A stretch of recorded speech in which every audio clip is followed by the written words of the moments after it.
we're doing is we're mining the memory to understand what has already been capable on Main Street. So you can't tell us what we can't do because we already know that this has happened before in this space. Hello, and welcome to Art Restart, where we explore how artists are reinventing their fields and building a new landscape for the arts. I'm Rob Kramer, the founder and CEO of Kramer Leadership, whose mission is to advance leaders for the greater good. And I'm Carlton Turner, the producer and editor of this podcast, brought to you by the Kenan Institute for the Arts at the University of North Carolina School of the Arts. This week, we bring you our interview with performing artist and activist Carlton Turner. Carlton is an artist agriculturalist, researcher, and founder of the Mississippi Center for Cultural Production, also known as Sipp Culture. Sipp Culture uses food and story to support rural community, cultural, and economic development in his hometown of Utica, Mississippi. Before founding Sipp Culture, Carlton was executive director of Alternate Roots, an arts service organization based in the South promoting the creation of art, rooted in community and advocating for social and economic justice for all. A widely admired thought leader on the power and urgency of creative placemaking, Carlton speaks all over the country and is a current interdisciplinary research fellow with the Robert Wood Johnson Foundation. He's also a former Ford Foundation Art of Change Fellow and a Cultural Policy Fellow at the Creative Placemaking Institute at Arizona State University's Herberger Institute for Design in the Arts. He also currently serves on the board of First People's Fund, Imagining America, and Project South. Good Lord, how does he have time to even eat breakfast? I have no idea. The man is a busy dude. As for the creative work he somehow finds the time to do on his limited own time, he is currently collaborating on a new performance project titled River Souls with Meena Natarajan and Deepankar Mukherjee, the co-artistic directors of Pangea Theater Company in Minneapolis. Carlton spoke to us from his home in Utica. We started the interview by asking him whether and how the events of 2020 affected Sipp Culture and the plans he has for the organization. I would say no. I think the work of Sipp Culture, first and foremost, is about cultural transformation, community development, looking at the work that we do in our small rural community and how it relates to the larger world around us in society. We use food and storytelling as our primary methods of connecting to community and of enacting our mission in the world.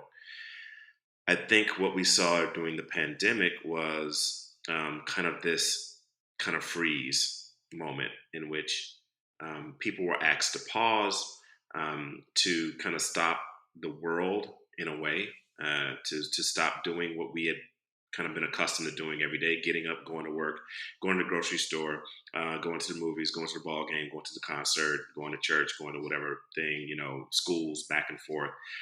This totally integrated society was then asked to segregate out into their own individual spaces.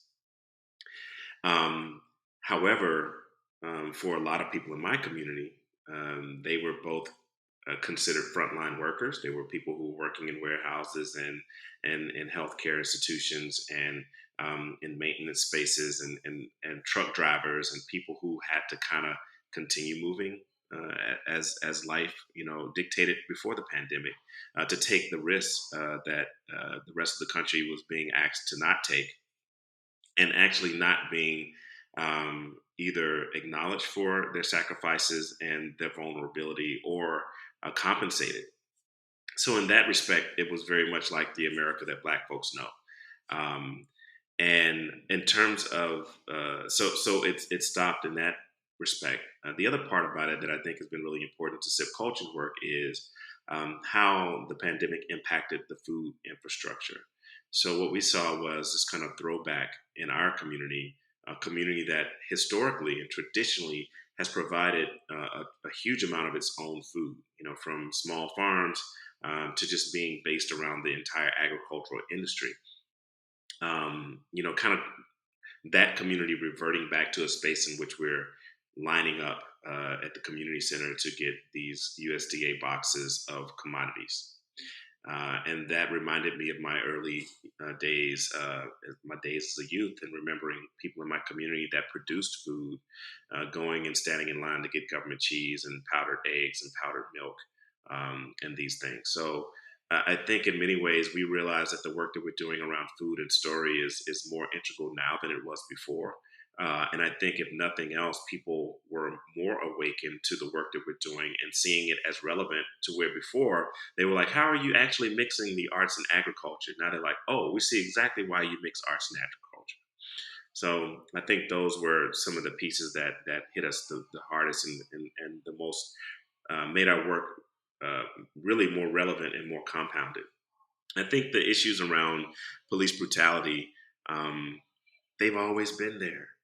I live in Mississippi. The history of Mississippi is a history that integrates all of our governmental and law enforcement systems. Were all integrated with white supremacists and Ku Klux Klan members.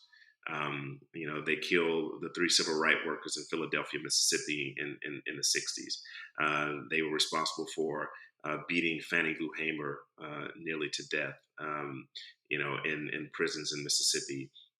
They were responsible for attacking people trying to go and get the right to vote.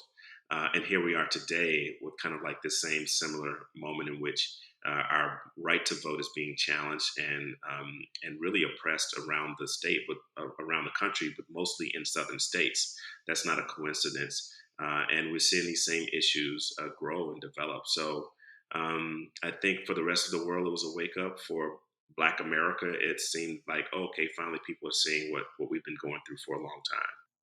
I think a story that we often hear is of the artist growing up in a small rural community and then heading to the big city to do his or her art.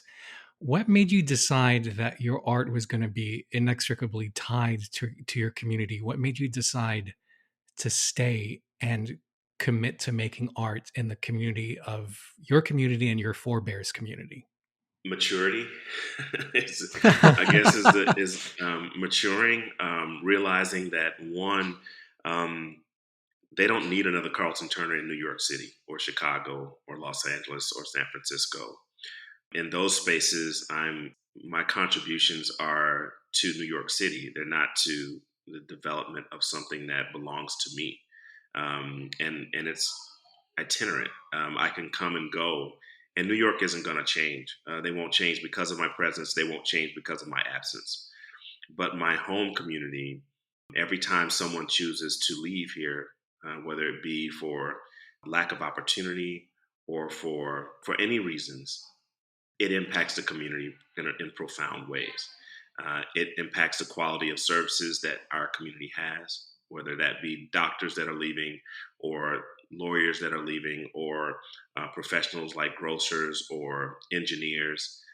It's not that our community doesn't produce these things; it's that they don't.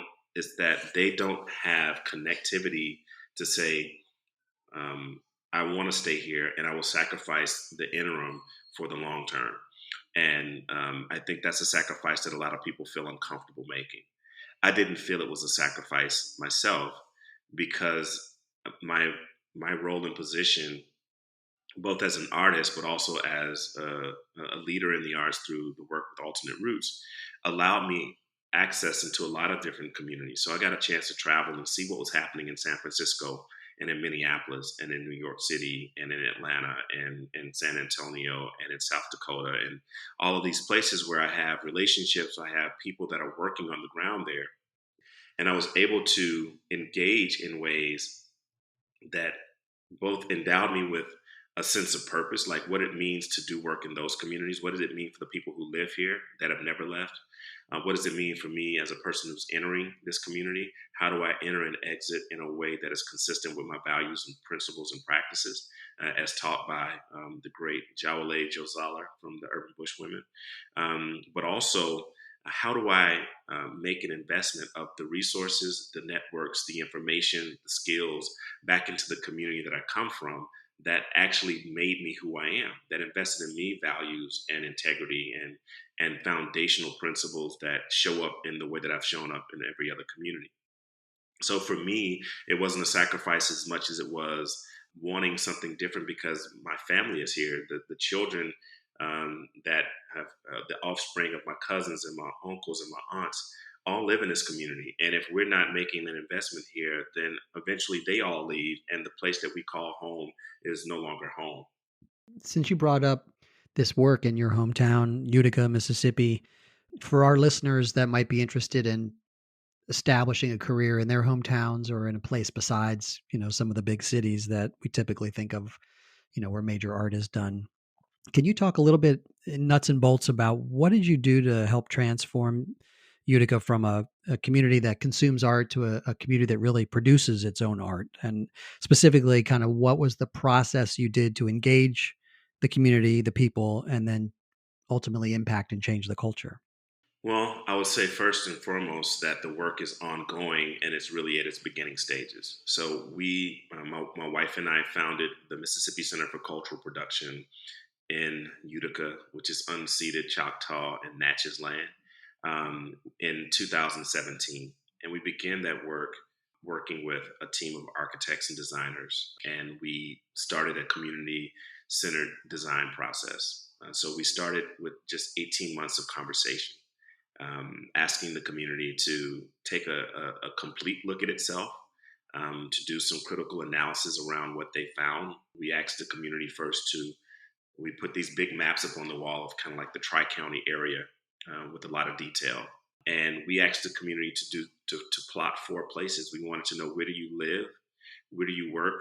Where do you shop? And where do you worship? And what we saw is that people draw these lines. They drew these lines out of the community. And what we realized is that everything happens outside of Utica except sleeping. People sleep here. So we're now a bedroom community where, if we go back 50 years, the community was actually a center of commerce. It was a center of activity because it had a railroad, it had 3 cotton gins, it had a radio station, it had, opera house, small community college, HBCU.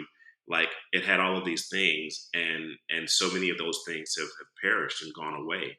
And what's left is houses that, there's not a lot of new houses being built, but the community had to come to grips that it's now a bedroom community. And then we asked the question, so now that you've accepted that this is the reality, are you content with that being the identity of the community? And if not, then what is the identity that you're interested in assuming? And then we can begin to design and plot our way back from that desire to where we are today so that we can have a pathway to get there. And this is foundational work. So we're not even 5 years into the work. So we haven't transformed the community. What we've done is we've provided an outlet for the community to input their ideas and their dreams. And even that process is one that is iterative and growing and developing. So I would say that we haven't accomplished any of what we've set out to accomplish, but we're on track for that work to happen and for us to see results, over a 20-year span, because this is generational work. Were you yourself particularly surprised by things you learned about your fellow community members about the way they view the community? I think, yeah, not surprised. I'm a very difficult person to surprise. I think in many ways it affirmed things that I thought, and in that affirmation, I probably suffered a little excitement and a lot of disappointment.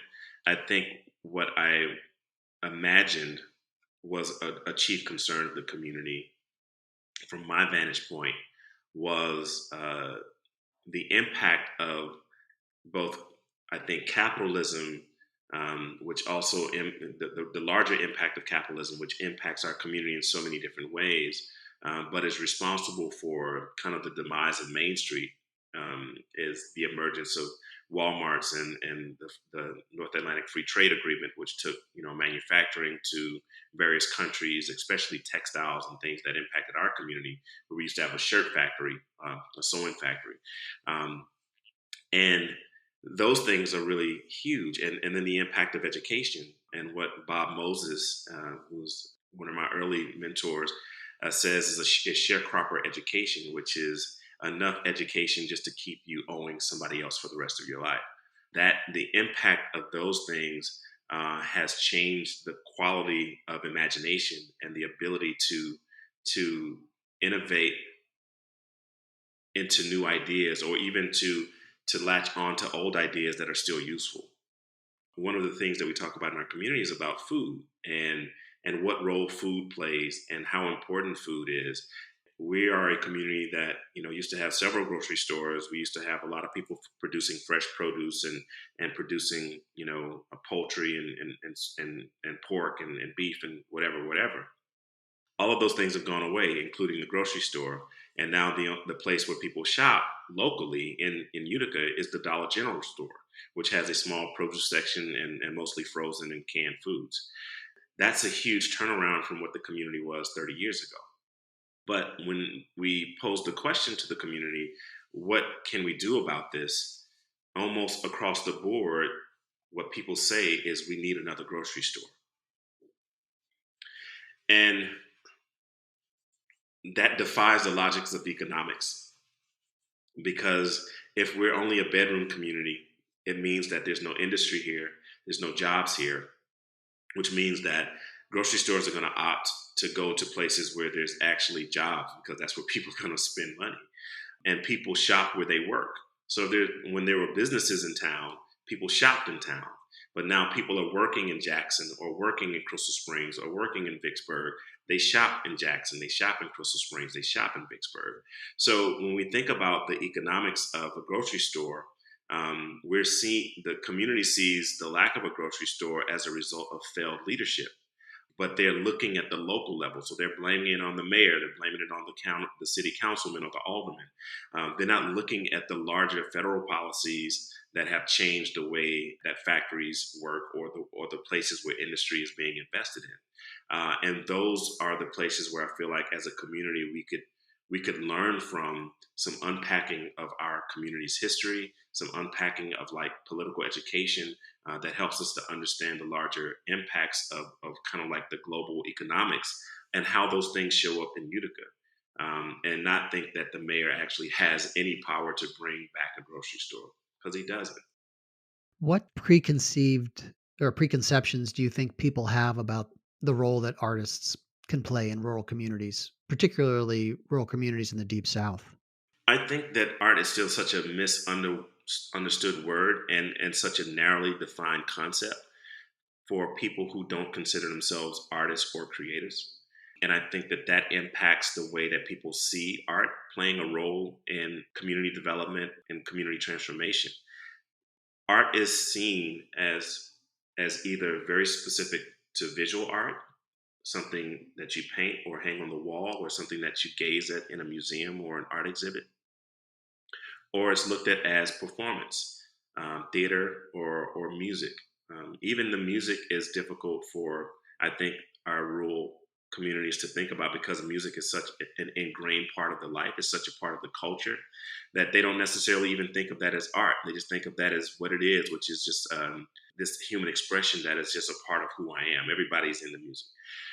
So I think that this idea that art is something that is done to you hinders the ability for art to be seen as a more comprehensive tool for community development, or even for community communication. Just like, we utilize story as the basis for all of our gatherings. We use story and memory as a place where we start our conversations. So if we're having a community event like the one we did a couple of weeks ago, in which we were talking about the development of a community cultural space on Main Street, we started the question, which, can you share with us, a memory that you have of Main Street? What is your favorite memory of that space up there? And people began to just talk about, as a child, coming to the Main Street with their parents or their aunties or their grandmama, or going into one of the stores on Main Street, and what they would purchase there, what the atmosphere was there, what it smelled like, what it looked like, what it felt like. They would begin talking about the railroad and how, they remember seeing the train go through town, and all of these memories that start to flood back. And it gets people not to just look at those as moments of nostalgia, but look at those as information technology. What we're doing is we're mining the memory to understand what has already been capable on Main Street. So you can't tell us what we can't do, because we already know that this has happened before in this space.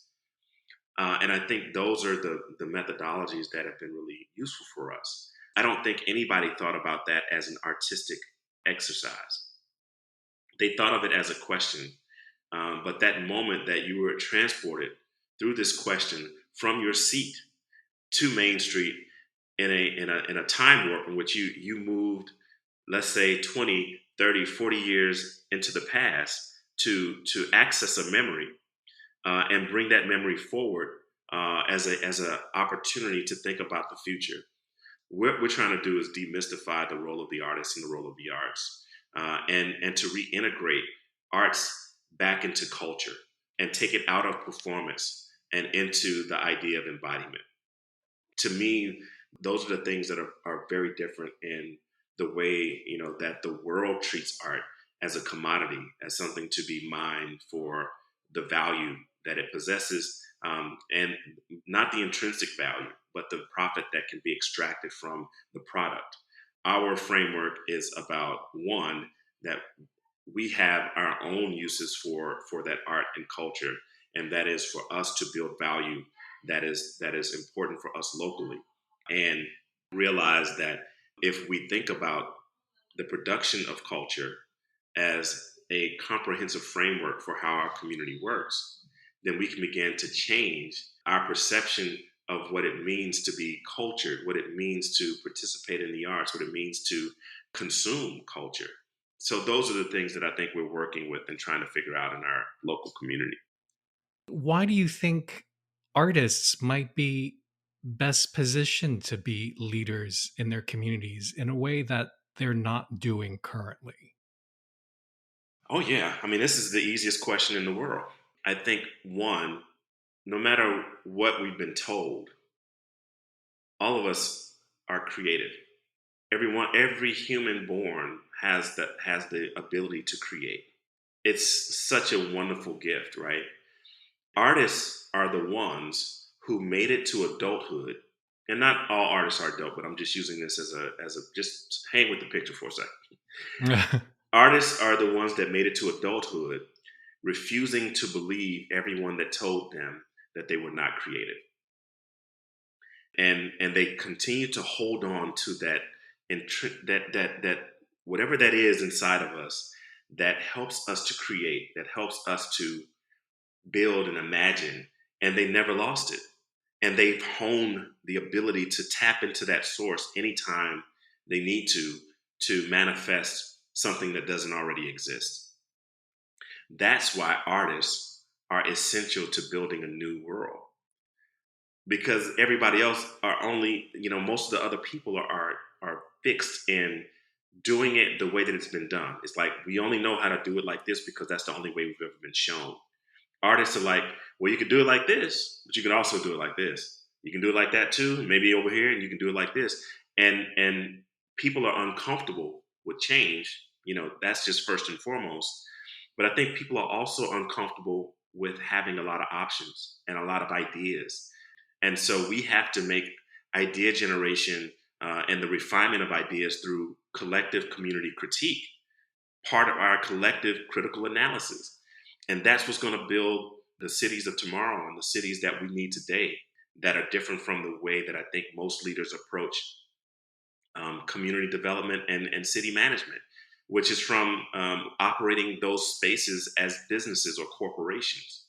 And artists operate them as, they tend to look at these as landscapes and built environments that are still in need of refinement and design and input from a collective. And that's why I think artists, creativity is essential to the development of the 21st century society. And artists are most prone to do that because of the way that we can access creativity.